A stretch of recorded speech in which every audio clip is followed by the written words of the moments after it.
마태복음 1장 22절부터 2장 12절까지 한번 읽어보세요. 1장 22절부터 어떻게 보면 1장 보겠습니다. 제가 보겠습니다. 근데 21절을 약간만 리뷰하면은 아들 낳으린 이름을 예수로 하라. 이는 그가 자기 백성을 저희 죄에서 구원할 자이심이라. 선악과로 넘어가는데 선악과를 먹는 것이 죄라고 얘기하니까 죄죠. 그러니까 똑같은 행동을 했어도 선악과를 먹으면 죄라는 계명을 받은 사람에게 죄가 되죠. 그러니까 똑같은 행동을 했어도 이것을 먹는 것이 죄라고 그러한 얘기를 듣지 못한 사람은 죄가 아니죠. 그럼 뭐가 죄를 만든 거예요? 그 말씀을 들었기 때문에 죄가 된 거죠. 그러니까 이 사람에게 법이 주어지니까 죄가 된 거죠. 그러니까 그것이 법이 아니었을 땐 죄가 아니죠. 그러니까 내가 죄인이 됐다는 것은 나에게 이것을 죄로 만드는 법이 생겼다는 거죠. 그러니까 법이 있다는 것은 그렇죠? 적어도 법을 주신 분과 법을 만드신 분과 법을 받은 자와 사이에 관계가 있다는 거죠. 그러니까 결국 죄는 관계성을 입증하는 겁니다. 죄라는 것은 그죠? 내가 죄인이다라는 것은 어떤 법 때문에 죄가 되는 겁니다. 하지만 그 법을 준 자와의 관계를 또 입증하는 거예요, 동시에. 오케이, 에덴 동산 밖에 있는 사람에게 이 계명이 안 들렸어요. 아예 주어지지도 않았어요. 그럼 그들은 먹었어도 무죄하죠. 그죠? 먹었어도 무죄. 그럼 무죄했는데 영생하느냐? 그죠? 무죄하는데 영생하느냐? 죄가 없는데 영생하느냐? 그죠? 그냥 무죄한 거예요. 근데 그들은 영생은 하나님으로부터만 오는 거니까 그들은 하나님과 아무런 관계가 없어요. 그들의 무죄는 하나님과 상관없다는 증거입니다. 그러니까 이상해요. 약간 역설적인데 하나님과의 관계에 놓이게 되면은 그때부터 죄인이 되는 거예요. 내가 하나님과의 관계에 놓이려고 하면 그때부터 죄인이 되는 겁니다. 근데 그 죄라는 것은 그죠? 첫째는 관계가 있다라는 증거고, 둘째는 관계가 있기 때문에 죄에 대해서 반드시 그분은 그 일에 대해서 할 거라는, 죄가 있으면 죄에 대해서, 죄는 본인으로서는 해결할 수 없기 때문에 죄에 대한 하나님의 반응을 구원이라고 하는 겁니다. 그죠? 그럼 그 죄는 뭐죠? 이 자가 구원이 필요한 자임을 알게 해주는 일이죠. 구원이 필요한 자임을 알게 해주는 겁니다. 근데 그건 누구를 구원하느냐? 본인이 부르신 자를 구원합니다. 본인과 관계 있는 자기 백성을 구원하는 거예요. 근데 자기 백성은 누구든지 죄인이 되는 거예요. 법이 주어졌기 때문에. 그래서 인자가 온 것은 법을 받지 아니하는 의인을 부르러 온 것이 아니요, 관계가 있으므로 법 때문에, 계명 때문에 죄인 된 자를 부르러 온 것이다. 그 죄인에 대하여 반응하시는 것, 그것이 하나님께서 아들을 이 땅에 보내신 것. 예수는 자기 백성, 관계가 있는 백성을 저들의 그 드러난 죄에서 죄로 만들었죠. 왜 무슨 죄죠? 그 법으로 인해서 이제는 죄라는 것이 드러났죠. 그 죄에 대하여 하나님의 반응, 구원. 저 이름을 예수로 하라. 그는 저가 자기 백성을 저들의 죄에서 구원할 자다. 그죠? 나는 계명이 없으니까 무죄다. 무죄가 그럼 의로운 거냐? 그럼 죄는 심판이냐? 죄에 대해서는 하나님께서 반응하시는 거고, 반응하시는 거예요. 그것이 구원이다. 그게 예수다. 그렇게 해서 시작합니다. 그런데 이번에는 처녀가 아기를 낳는다 그럽니다. 보라, 처녀가 잉태하여 아들을 낳을 것이요 이름을 임마누엘이라 하라. 그죠? 우리의 결혼, 육신적 결혼은 아내하고 남편이 있으니까 보이잖아요. 그죠? 처녀 잉태가 불가능한 거죠. 보이는 남편, 보이는 아내. 근데 이건 그런 결혼이 아니기 때문에 이건 다른 종류의 결혼이다. 보이지 아니하는 씨를 받는 일이다. 그래서 보이지 아니하는 씨니까 결국 남편이 하나님이신 거죠. 하나님이 마리아를 통해서, 그죠?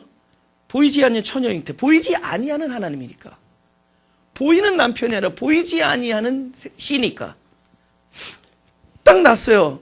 딱 보니까 그 아버지의 벌써 생긴 게 닮았어요, 아들이. 엄마 딱 그 부부를 보면은, 자식을 보면은 그 부부가 비슷해져 보이죠. 왜냐하면 자식을 통해서 보니까 이렇게 보면 엄마 닮았고 이렇게 보면 아빠 닮으니까 엄마 아빠 닮아 보이죠. 그걸 느끼죠, 자식을 통해서.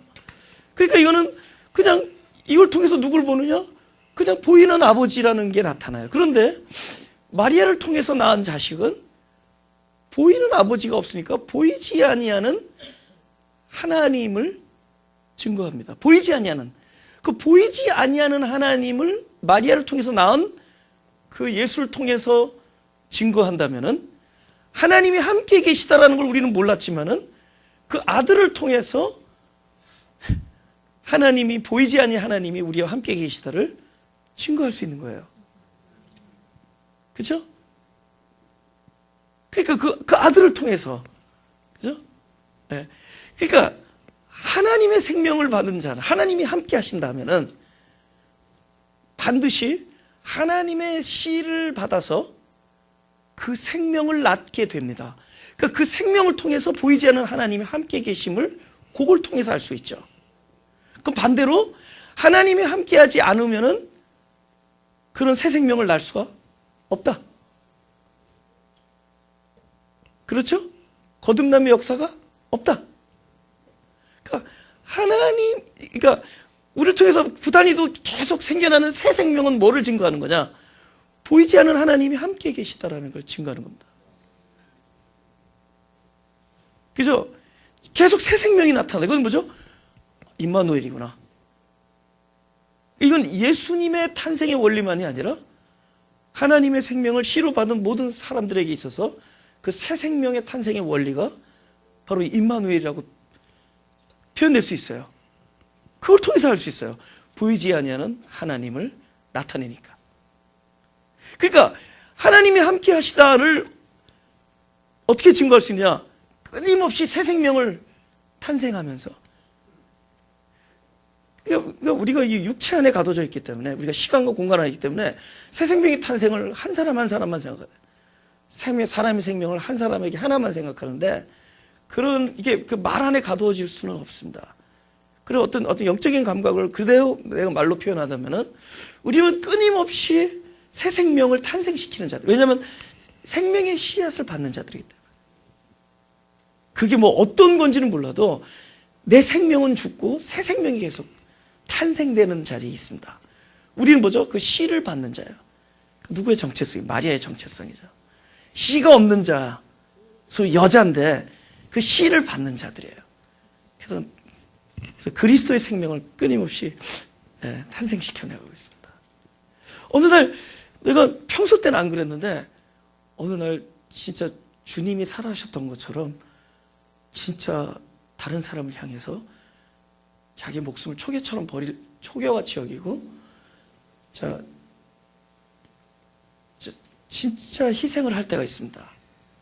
그게 막 되어지는 것을 보면서, 그죠? 이것은 내 생명이 아니라 바로 그분의 생명이 나타난 거예요. 이건 분명히 생명의 탄생이 있었기 때문에 가능하다. 어느 날 희생하고 있는 거야, 내가. 근데 그 희생이 자연스럽게 생명의 본능으로 나타나고, 어떤 내 본능이 아니야. 내가 원래 가지고 있던 그런 자연적 본능이 절대로 아니에요. 우리의 자연적 본능은 굉장히 이기적입니다. 그래서 우리의 자연적 본능은 자기 중심적이에요. 그게 어느 정도 포장됐느냐 안 포장됐느냐로 그냥 사람들이, 아, 저 사람은 교양이 있다 없다로 따지는 겁니다. 그러니까 교양이 있을수록 포장을 잘한다는 뜻이죠.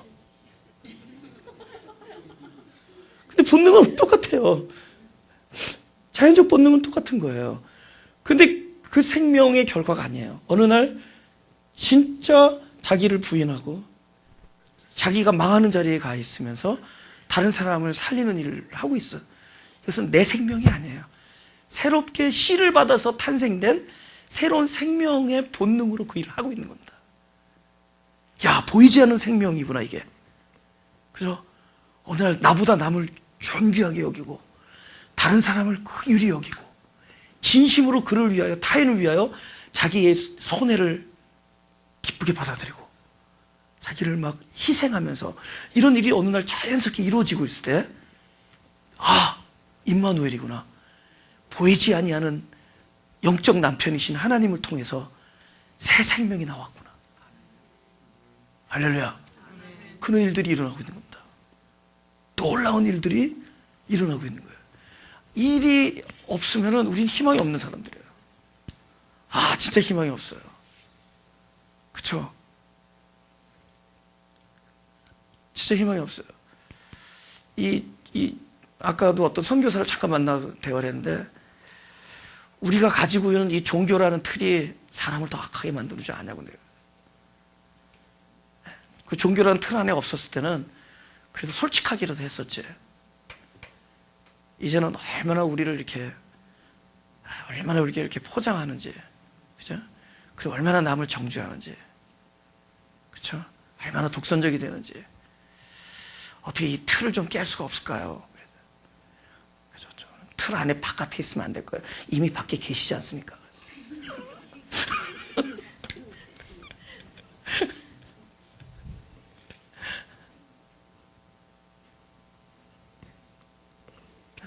희망이 없어요, 진짜. 근데 이건 내 생명은 아닙니다. 우리 생명 가지고는 안 돼요. 그래서 껍데기만 남습니다. 우리의 업적, 우리의 자랑, 그렇죠? 뭐 이런 것들만 남습니다. 근데 그 새 생명이 나를 통해서 본능을 발휘하기 시작하면 우리가 상상할 수 없는 놀라운 아름다운 일들을 진짜 이렇게 목격하면서 갈 거예요. 이게 다른 사람의 팔을 사용하지 않고 나의 팔을 사용하고 있고, 나의 심장을 사용하고 있고, 나의 눈을 사용하고 있고, 그렇죠? 나의 입술을 사용하고 있는 거예요. 야, 이 생명의 주인이 누군가? 그 생명의 근원이 무엇이었나? 이게 보이니까 임마누엘이에요. 하나님이 함께 하신 거. 안 보이지만 그분의 생명의 씨앗을 받아서 그런 일들이 일어나고 있는 겁니다. 그러니까 이 예배에서 성공하지 않으면 희망이 없어요. 우리가 일 좀 더 하면 뭐 더 한 거지, 뭐 그냥 일 많이 했다 이거지, 뭐, 그죠? 근데 무엇으로 일했냐? 네가 옛사람으로 일했느냐? 새 생명으로 일했느냐? 지금 중요한 건 이건데, 그냥 우리 일 많이 한 겁니다, 그냥. 그죠? 네? 별로 그런 것들이 중요해요. 소위 말하는, 우리가 말하는 그 테두리 안에서, 그 프레임 안에서 산다는 것이 너무 어글려요. 이제는 그게 뭐 그런 게 보여요. 그냥, 당신 주장, 오케이. 이제는 당신 주장 틀렸다 맞다도 안 해요, 그냥. 그러려니, 할렐루야. 할렐루야. 그래서 서로 다른 얘기인데 서로 할렐루야, 할렐루야. 너는 왜 할렐루야, 할렐루야. 너는 왜 할렐루야, 할렐루야. 당신도 할렐루야. 별로 중요하지가 않아. 네. 그죠? 그냥 주장만 있을 뿐이에요. 근데 중요한 것은 이 보이지 아니하는 어떤 뭔가 신비한 일들이 일어나고 있는 거예요. 우리 생명 안에서. 뭔가, 그러니까 진정한 세계, 그러니까 눈에 보이는 세계와 보이지 아니하는 그 세계, 그러니까 참된 실존적 그 우주, 진리의 세계, 거기서 그 일들이 지금 일어나고 있는 거예요. 농사가 지어지고 경작하는 일, 그죠? 우리가 흙으로 지었는데 흙에 그죠? 그냥 비가 내려지면은 이건 장마가 됩니다. 근데 이 흙이 그죠? 씨앗이 뿌려지니까, 흙에 씨앗이 뿌려진 곳에 비가 내리니까 경작이 돼. 이 흙으로 만들어졌는데 생명의 씨앗이 뿌려지니까 그 흙에 씨앗이 뿌려진 걸 밭이라고 합니다. 어느 날 흙으로 탄생됐는데 밭이 됐어, 내가. 거기에 물이 내려오니까, 거기에 비가 뿌려지니까, 지면에 비가 내리니까 이제는 막 생명이 거기서 막, 그 생명이 우리의 손과 발, 우리의 눈동자, 우리의 하트 이런 데서 그것이 막 나타나요. 막 이것을 보는데 막 놀라운 일이, 아름다운 일들이고, 전에는 뭐 그냥 스쳐 지나간 건데 이제는 막 영혼들이 소중하고 한 사람 한 사람 너무 귀하고, 그죠? 자기 유익을 구치 아니하고, 그리고 또 지나가는 이렇게 자그마한 이렇게 바람 속, 이렇게 미풍, 이게 브리즈라 그러죠. 그래서 잔잔히 이렇게 흔들거리는 이런 바람, 그죠? 바람에 이렇게 흔들리는 어떤 게 풀, 이런 것 속에서도 어떤 하나님의 손길, 그 천지를 만드신 그분의 어떤 자애, 그분의 따뜻하심, 이런 것들을 막 느끼면서 살아가요. 삶이 참, 전에 내가 살던 그 세상이 아니야. 왜냐면 감각이 또 발달하니까. 이 새 생명의 감각이 자꾸 발달하니까 그걸 벌써 보는 것들이 생겨요. 그래서 전에는 눈앞에 보이던 현상에서 현상 뒤에 있는, 표면 뒤에 있는 어떤 이면과 어떤 섭리, 이런 것들에 민감해지면서, 깊도다. 본인은 물론 안 깊은데 이제 깊음을 보는 거예요. 그러면 남들이 자꾸 깊음을 보면 이제 깊어진, 깊도다. 그 세계가 사람으로 깊어요. 참 놀랍도다. 그러면서 세계가 달라지는 거예요. 이 물질 세계가 바뀌는 게 아니라 나의 우주가 변하는 거예요. 이 물질 세계가 갑자기 뭐 쫑이 나가지고 없어지고 뭐 이런 게 아니야. 나의 세계가, 나의 우주가 바뀌는 거예요. 놀라운 일이죠. 보라, 이전 것은 지나갔더니 새 것이 되었다. 뭐가 새가 돼? 지금 내가 새가 됐어. 내가 새가 되니까 세상이 새가 되는 거예요. 좌우지단 간에 우리는 그 보이지 않는 하나님의 그 생명의 씨앗을 끊임없이 받는 자. 그래서 우리를 흙으로 만드는 겁니다. 흙으로 창조하신 것은 그저 흙이 물에 잘 굳어서 된 게 아니라, 어렸을 때 그렇게 했어요. 역시 하나님이 우리를 플라스틱으로 안 만들고 흙으로 만드신 거야. 왜냐면 흙은 이렇게 딱 하다가 이렇게 마음에 안 들면 코를 이렇게 딱 다시 하고 짓뭉겨가지고 또 다시 해서, 그죠? 우리 반했죠. 난 그런 흙인 줄 알았어. 근데 그게 아니라 영적인 의미가 있었던 거야. 흙은 씨앗을 뿌리려고 한 거였어요. 그리고 물을 주기 위한 거였어요. 그래 우리를 경작하게. 그래서 스스로 농부가 되심을 자처하시고, 그래서 오늘도 그분은 우리의 마음밭에 씨를 뿌리는 거예요. 거기서 새 생명을 날마다, 새 생명, 그죠? 임마누엘, 그죠? 보이지 아니하는 하나님의 씨를 받아서 임마누엘이 나타납니다. 그 새 생명을 보면서 하나님이 우리와 함께 계심을 증거하는 거예요. 그러니까 이 사람을 통해서 임마누엘이 되는 거예요. 이 사람의 삶 속에서 새 생명, 이것은 보이지 않는 하나님 우리와 함께 계시고 당신과 함께 계시고, 이 교회라는 공동체 안에서, 이 생명의 유기체 안에서, 그죠? 이거 생명입니다. 그리스도를 머리로 한 우리는 하나의 지체들이고, 이 생명체 안에서, 그렇죠? 어떤 새 생명, 막 그런 생명적인 것들이 일어나면은 여기는 임마누엘을 증거하는 곳이에요. 보이지 않는 하나님의 씨앗이 이곳에 뿌려지고 있다는 걸 증명하는 겁니다. 할렐루야. 2장으로 넘어가죠. 2장 재밌는 얘기, 동방박사 재밌어요. 이제 동방박사 몇 사람? 그건 가사, 노래 가사지. 성경에 안 써 있어. 2장 읽겠습니다. 헤로드 왕 때 예수께서 유대 베들레헴에서 나심에 동방으로부터 박사들이 예루살렘에 이르러 말하되, 유대인의 왕으로 나신 이가 어디 계시뇨? 우리가 동방에서 그의 별을 보고 그에게 경배하러 왔노라 하니, 헤로드 왕과 온 예루살렘이 듣고 소동한지라. 그죠? 여기서 중요한 것은 우리가 봐야 될 것은, 동방 박사가 뭐를 보고 왔다?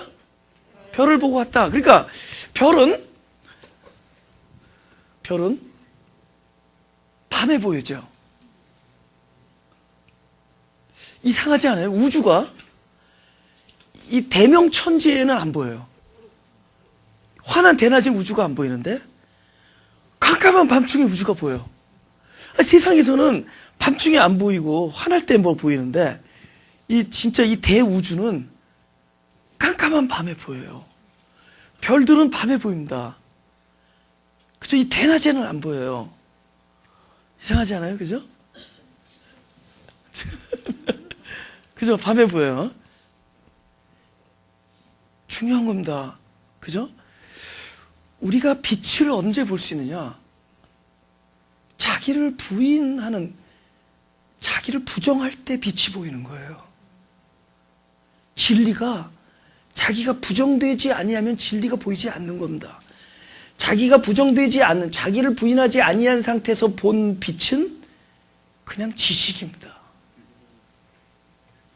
그것은 참된 빛이 아니에요. 참된 빛은 어두움에서 보는 겁니다. 그것이 시편 1편에서 나오는 묵상의 원리예요. 복 있는 사람은 즐거워하여 주야로 뭐하는 자로다? 네, 말씀을 묵상하는 자로다.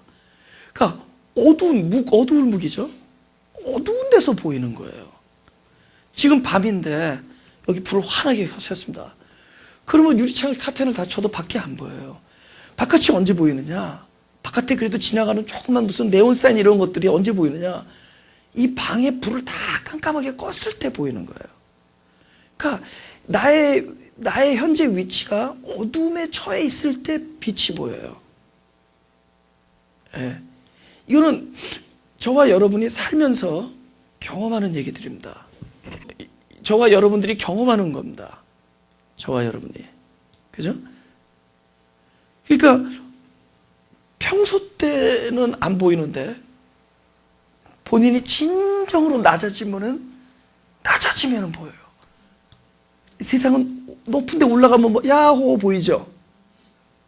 근데 진리의 세계는 낮아지면 보여요. 할렐루야. 옛날엔 몰랐는데 갑자기 무슨 일이 생겨서 내 심령에 금이 가고 내 심령이 몹시 상할 때가 있습니다. 근데 그때 전에 안 보이던 것들이 보인다는 거예요. 전에 막 건강해서 뛰어다닐 때는 안 보였는데 어느 날 몸이 노쇠해지고 또 무슨 일이 생겨서 내가 뛰어다니지 못하게 되는 일이 생겼을 때, 그러니까 뭐 이렇게 활동 반경이 줄어들고 나의 어떤 살아가는 속도, 운동거리 이런 것들이 점점 줄어들어서 답답하다고 여겼는데 그렇지 않다라는 거예요. 더 넓은 우주를 보고 있어요. 전에 안 보였어요. 전에는 눈앞에 뜬 것만 보였어요. 막 바쁘게 막 이렇게 살고 저렇게. 근데 어느 날 보이는 거예요. 꼼짝달싹을 못하는데 안 보이던 것들이 보여요. 이게 별이 보이는 겁니다. 밤이 됐기 때문에, 내 인생의 밤이 찾아오기 때문에. 그러니까 우리가 자기 원래 나와바리라나? 자기 원래 현주소를 알아야 돼요. 그렇죠? 내가 누구냐? 이 인간이 어디서 출발했느냐? 흑암과 공허와 혼돈의 실존에서 출발한 겁니다. 우리는 그 자리에서 흑암에 비춰진 빛으로 살아난 자들이지 빛을 향해서 달려왔기 때문에 구원받은 사람들이 아닙니다. 흑암의 자리에 빛이 찾아오셨고 공허한 곳에 하나님의 풍성이 임했고 혼돈에 하나님의 지혜가 연합되었기 때문에 구원된 겁니다. 그러니까 우리는 내가 원래 어디에 있느냐를 볼 수 있어야 돼요. 나의 원래 위치가 어딘가, 내가 어디서부터 출발했느냐. 조금 좀 된 듯하니까 나는 그곳이 아니다 그래서 괜히 높은 데 가면 떨어집니다. 괜히 뭐 빛이 어쩌고 그러면은 진짜 빛 앞에서 완전히 망합니다. 그쵸? 여러분, 밝은 대낮에 플래시라이트 켜가지고 뛰어다녀봐요. 그냥 전기값만 들지. 그쵸? 아무런 소용이 없는 거죠. 근데 우리가 깜깜한 밤에, 그쵸? 아주 반딧불 같은 빛변이 있어도 그것이 내 생명을 인도해주는, 나를 헛뛰지 않게, 헛발질하지 않게 인도해주는 역할을 합니다. 그래서 계시록 22장 16절에는 예수님을 어떻게 표현하느냐? 예수는 광명한 새벽별 이렇게 얘기합니다. 계시록 22장 16절에 광명한 새벽별 이렇게 됩니다. 여러분, 밤이 언제 어두워지냐? 먼동이 트기 바로 전에 제일 칠흑같이 어두워집니다. 깜깜해져요. 근데 깜깜해지는데 갑자기 빛이 오는 거예요. 이상하지 않아요? 이게 빛이 어둡다가 저기 서서히 환해지는 게 아니라 아주 깊은 칠흑 같은 밤이 오고 나서 그 다음에 먼동이 틉니다.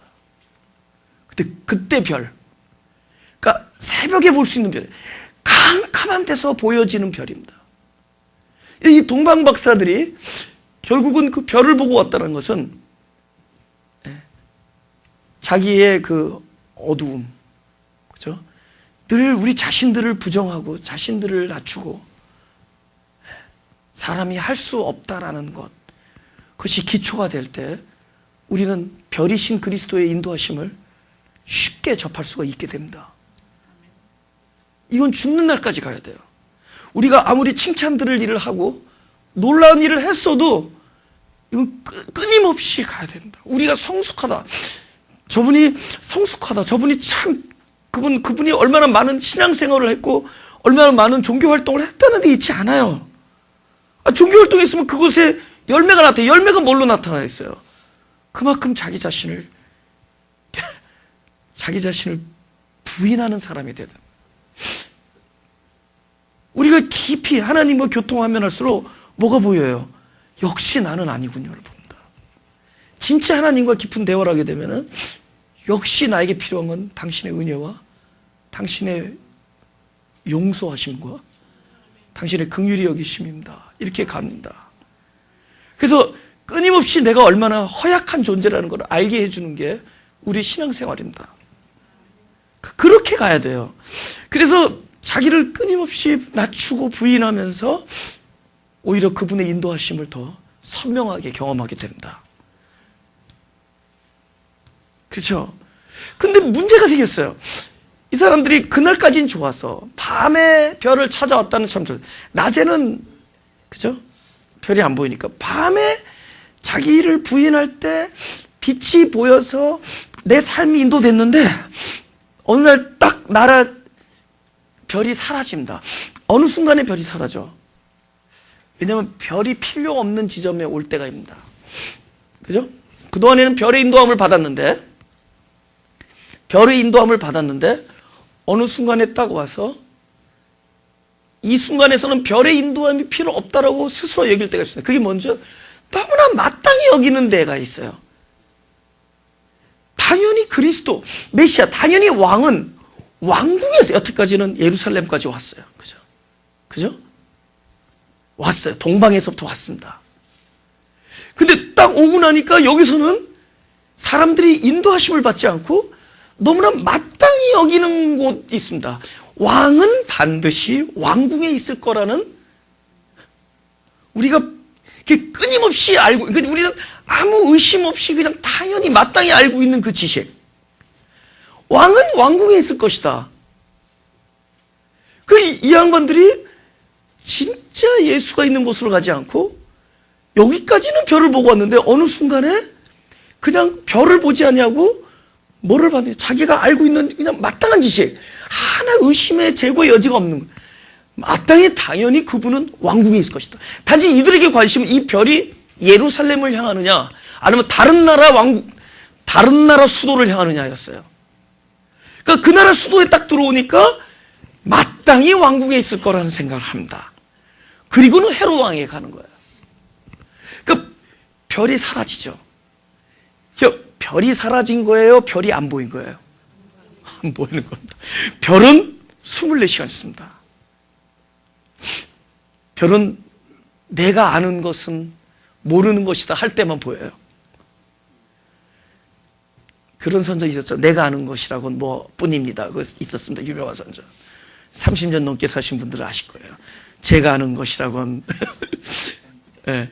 나는 이렇게 얘기했어요. 제가 아는 것이라는 것은 나는 모른다입니다. 별이 사라진 게 아니에요.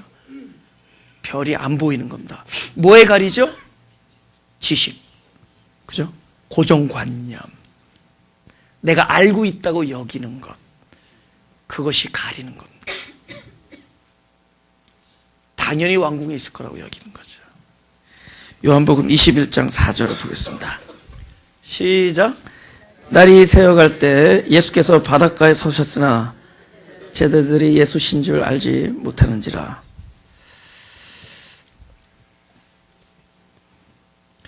왜 예수인 줄 몰랐을까요?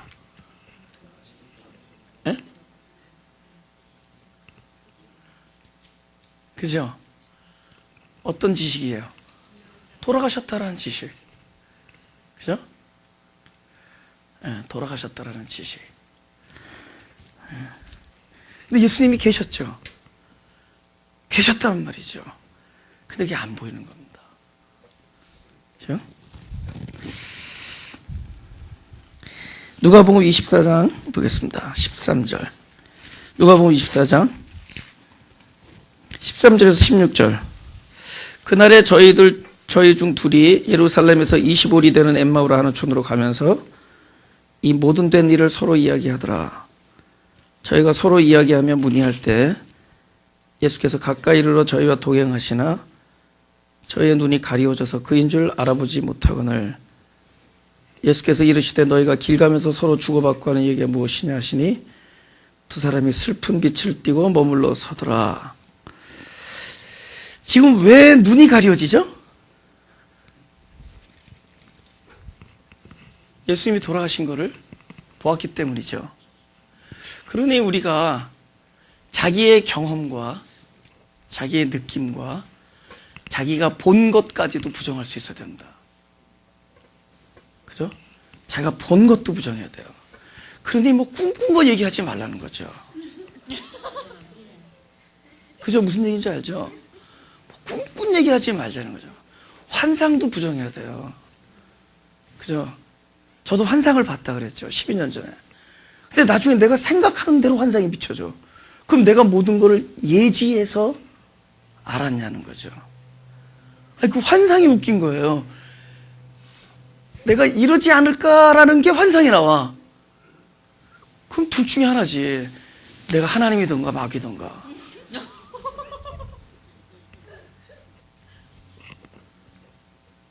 그렇죠? 네. 그러니까 내가 생각하는 네.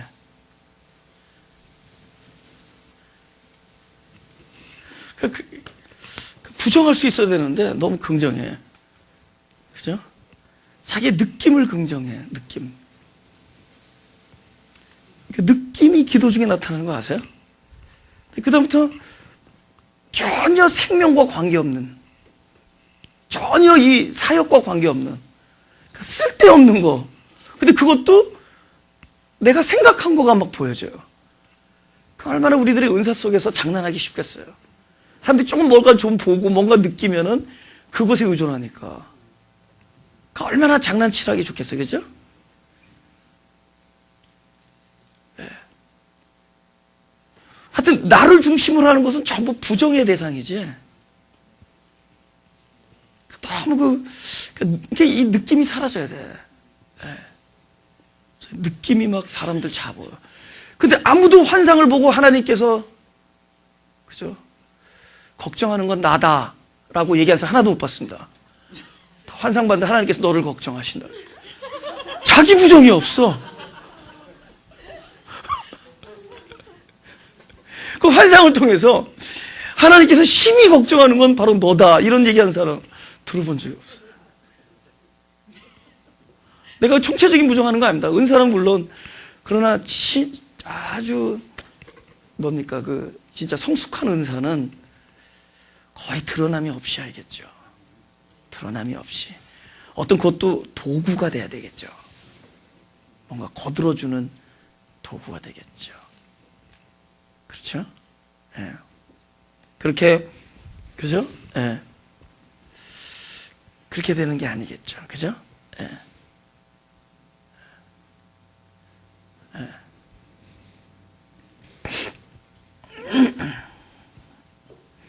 그런데 하물며, 예. 내가 뭐 알고 있다라는 것, 예. 이런 것들은 부정의 대상이 되어야 됩니다. 예. 저희가 앞으로 이 자세를 계속 이렇게 이어나갈 건데, 전에는 제가 이렇게 성경을 해석하면서 이 안에 은근히 아주 그런 마음이 있었습니다. 그건 뭐 보면 알죠. 여러분도 선수들이니까. 아, 저게 잘난 척 하는구나. 이제 못하겠어요. 선수들이라서 이제. 너무 제자들이 많이 커가지고 바빠 내가. 속을 보니까. 근데 전에는 제가 이 성경을 봤지 이런 마음이었습니다. 그죠? 봤지 이런 거 못 들어봤지 이런 거. 그죠? 지금도 한 20% 남아 있는데 그래도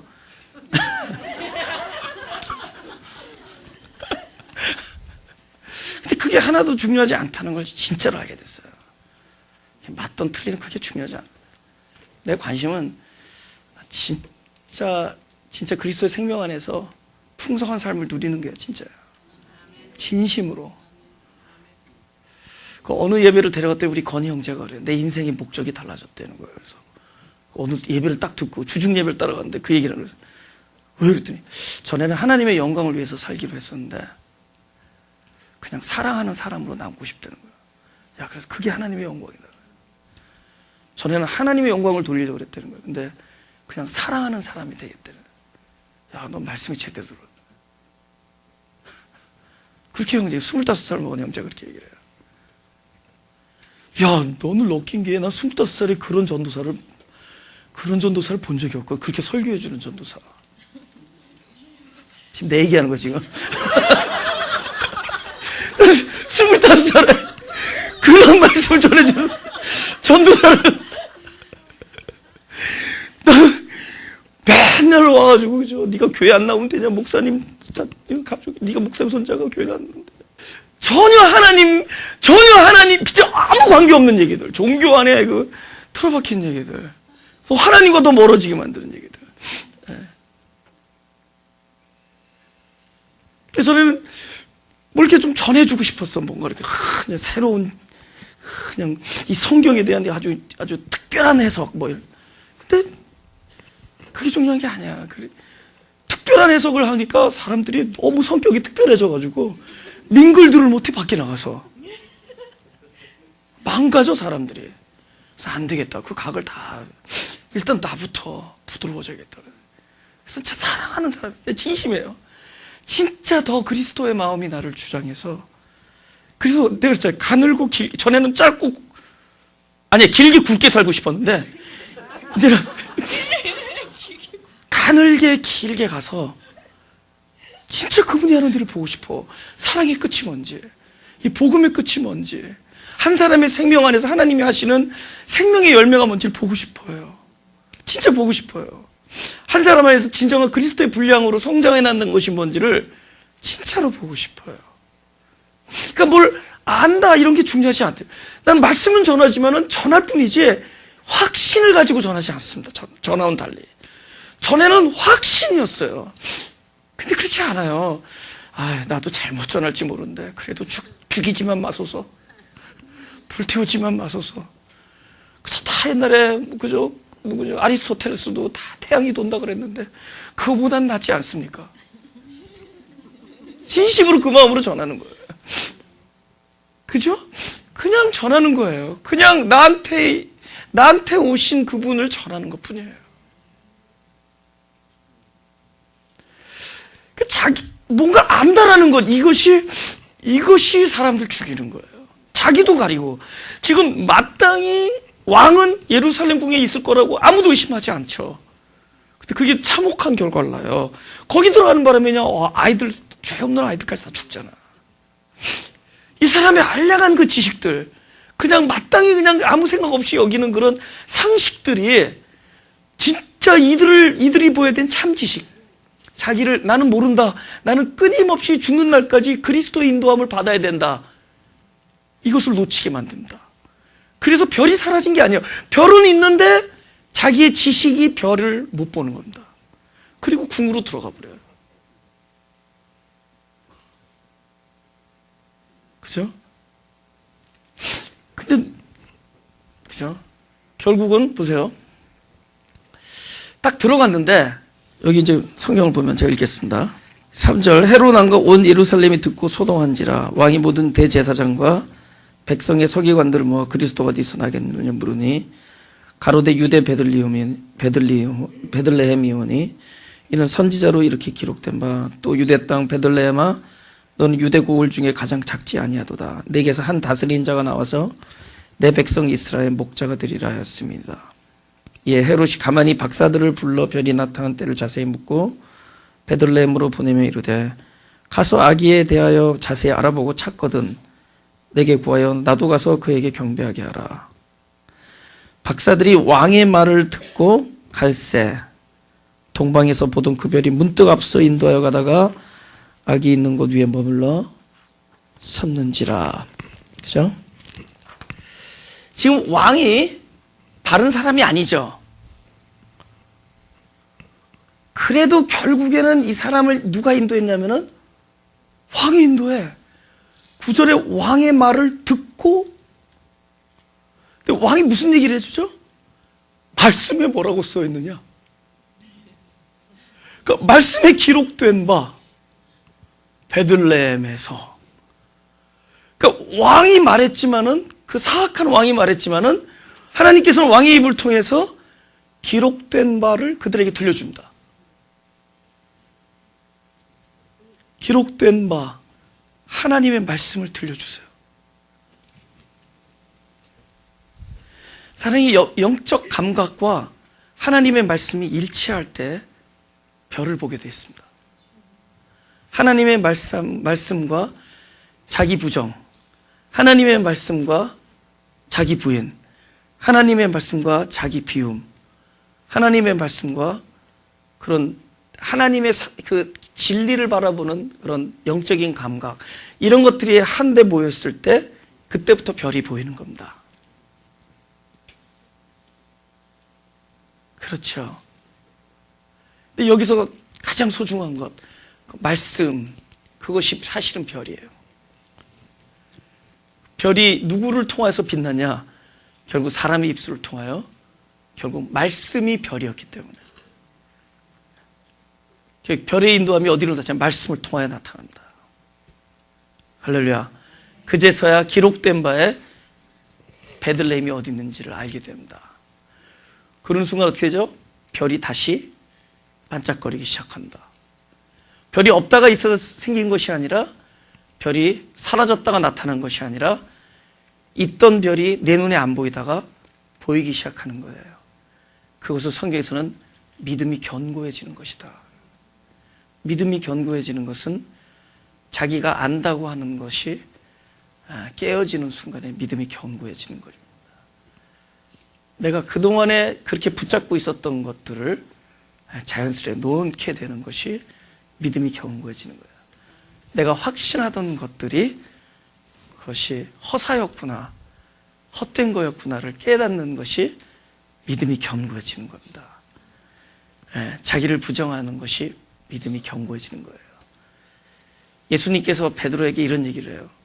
베드로야, 시몬아, 마귀가 너를 밀가부로 타려고 나에게 청구하였으나 내가 너의 믿음이 떨어지지 않기를 기도했다. 그래서 네가 견고한 후에 형제를 굳게 세운다, 이런다. 근데 그 얘기가 나오니까 주님께서 믿음이 떨어지지 않게 기도하고 너가 견고해지기를 기도한다니까 얼마나 의기양양하잖아요. 그랬더니 당신이 옥에 가도 쫓아가고 죽음에 가도 내가 쫓아가겠습니다 했더니 아니다. 그저 닭이 울기 전에 네가 나를 3번 부인한다. 그럼 무슨 기도가 그런 기도예요? 그래서 나의 믿음이 견고해진다고 기도하신 분의 기도가 그렇게 효과가 없어서 되겠습니까? 그 사람이 그죠? 자기 자신에 대한 확신, 나는 주님을 죽는 자리까지 쫓아가겠다라는 자신에 대한 암, 그것이 깨어지는 순간부터 믿음이 견고해집니다. 자기가 자기 자신에 대해서도 알지 못하는 거예요. 그렇죠? 내가 목에 칼이 들어와도 이런 얘기 하지만 맨날 목에 칼이 들어오면은 심장마비 걸려 죽을 겁니다. 이 사람이 자기 자신을 몰라. 진짜 몰라요. 근데 목에 칼이 들어와 봐야 알아요. 그때 목에 칼이 들어오기도 전에 심장이 멈추는 자신을 볼 겁니다.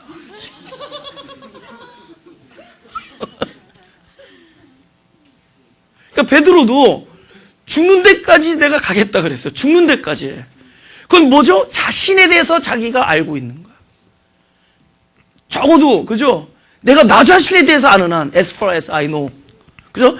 내가 아는 한, 나에 대해서 아는 한, 다른 건 몰라도, 다 그런 말 자죠. 다른 건 몰라도, 뭐, 다른 건 모르고 이것도 모르대, 뭐. 뭐 다른 건 몰라도 내가 그것만큼은 한데, 그것만큼은 이 깨져. 가장 자신 있던 것들이 깨져야 믿음이 견고해져요. 그래서 자기의 의리가 깨지는 자리에서 믿음이 견고해져요.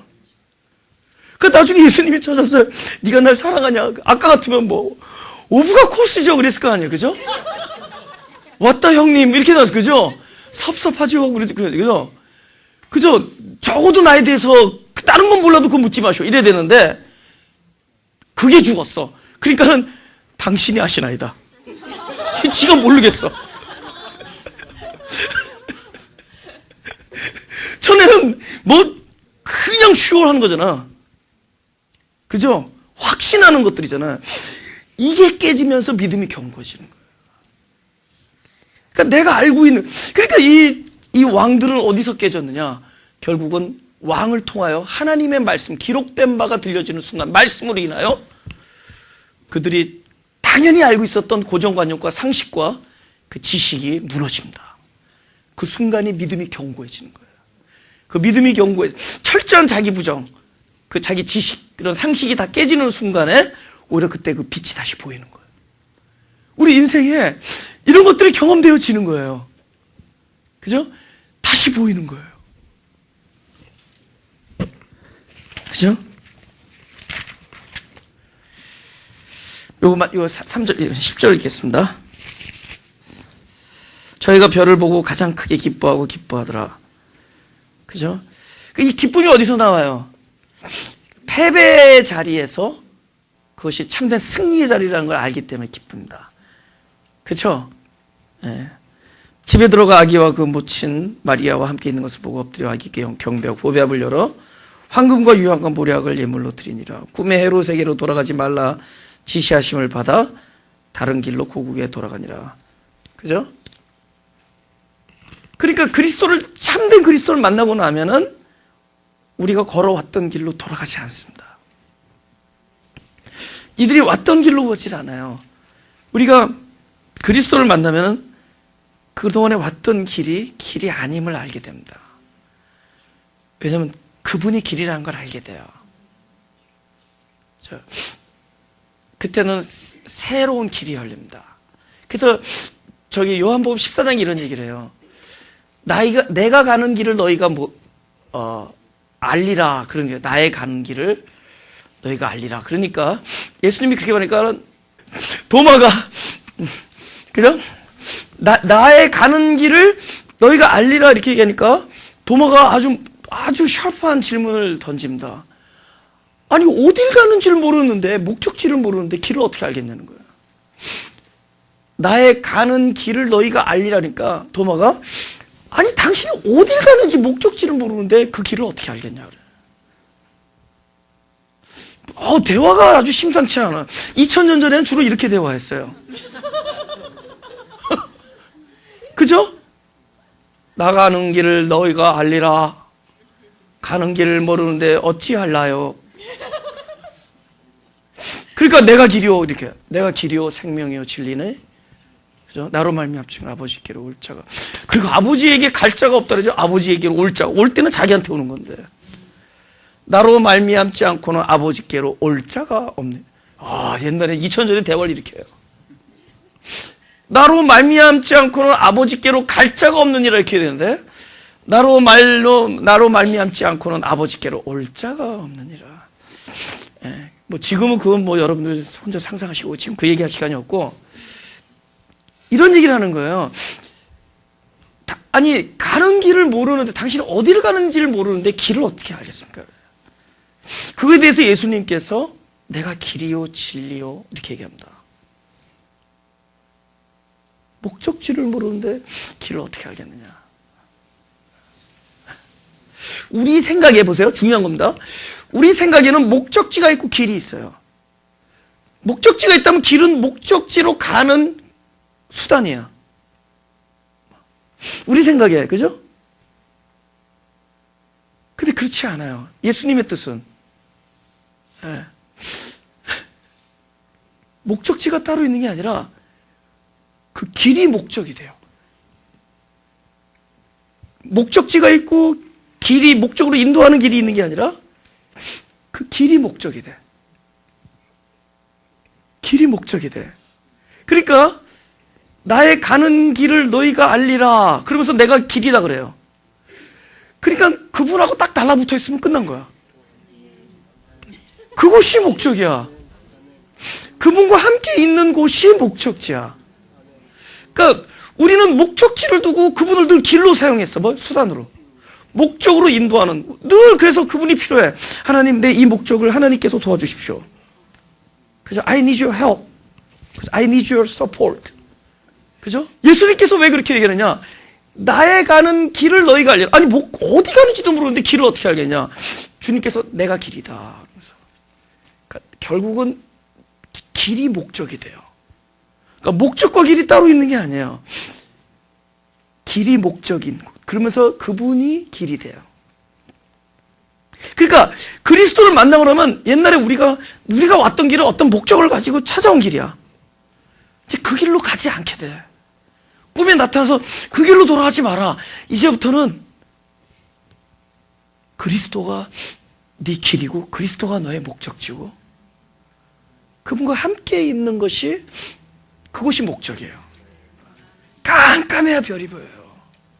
나에게서 희망이 없으니까 보여요. 그죠? 그리고 나의 모든 목적이 버려져야지 그분이 목적이 돼요. 그게 길이 돼. 우리는 길을 목적으로 가는 곳으로 생각했어. 목적으로 가는 여정도 그 길이 목적이야. 그래서 목적을 향한 삶이 아니라 삶 자체가 목적이에요. 그러니까 목적적 삶, 목적을 가진 삶이 아니라 삶이 목적이야. 오늘 하루가 우리의 목적이에요. 이제 자유합니까? 내일 일을 염려하지 말라면 자유할 수 있어요. So what? 그죠? 우리는 너무나 생각이 많고 너무나 그냥 그분이 내 안에 계시면은 그분이 길이고 그분이 목적이에요. 그래서 네가 다시 왔던 길로 가지 마라. 이제부터는 새 길이 생기는데 길이신 그리스도 그분을 얻는 겁니다. 이제는 뭘 보고 안 보고가 아니죠.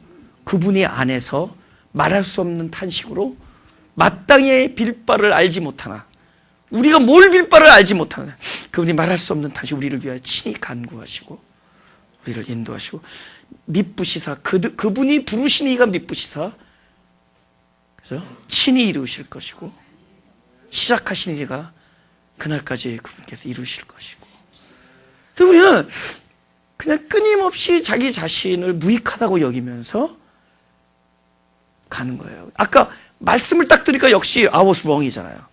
왕의 말을 딱 듣고 그러니까 기록된 바 베들레헴이니까 역시 I was wrong. 딱 하나님 말씀이 오니까 역시 나는 틀렸다. 하나님 말씀이 딱 들으니까 나는 wrong이다. 그래서 끊임없이 이렇게 낮아져서 가는 겁니다. 그죠? 따라서 가늘고 길게 가자.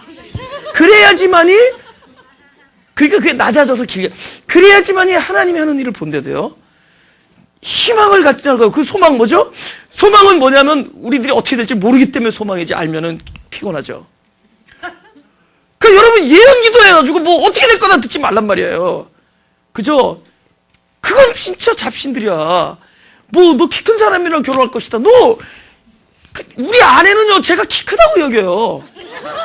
그건 주관적인 얘기야. 뭐 이렇게 점집에 가서 기도하듯이 기도 받아서 뭐가 이렇게 중요하냐고. 왜 우리가 소망이죠? 모르니까. 우리의 상상을 뛰어넘는 일이 기다리고 있으니까. 그러니까 길게 가는. 그러니까 소망을 가지고 가는 거예요. 에? 그러니까 가는 거예요. 할렐루야. 예. 1분만 얘기할게요. 별이 있고 별들이 있습니다. 별의 고향, 별들의 고향. 별들이죠, 별들. 보세요.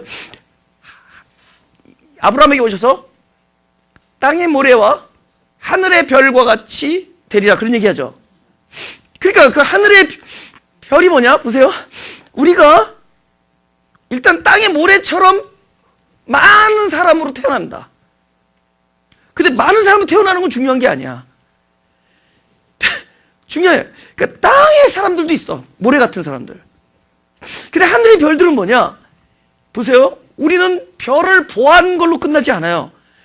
끊임없이 별을 보고 별이 보이면은 언젠가 그 별이 어디에 되죠? 내 안으로 들어오시죠. 그럼 별이 내 안에 들어와서 내 안에 참된 빛이 되죠. 중생, 거듭남, 새 생명, 할렐루야. 그런 참된 그 별이 새벽별, 광명한 새벽별이 내 안에 들어오면은 우리는 그 별을 생명으로 가진 별들이 되죠. 할렐루야. 그리스도를 생명으로 갖는 그리스도인들이 되죠. 다른 말로 작은 그리스도라고 얘기해도 됩니다. 작은 그리스도. 그리스도가 나의 생명이 된 자들. 그래서 아브라함에게 축복을 주되 땅에 속한 자손도 있지만, 그래서 아브라함의 자손이 다 하늘의 별들이 아니었습니다. 땅에 속한 자손들도 있어요.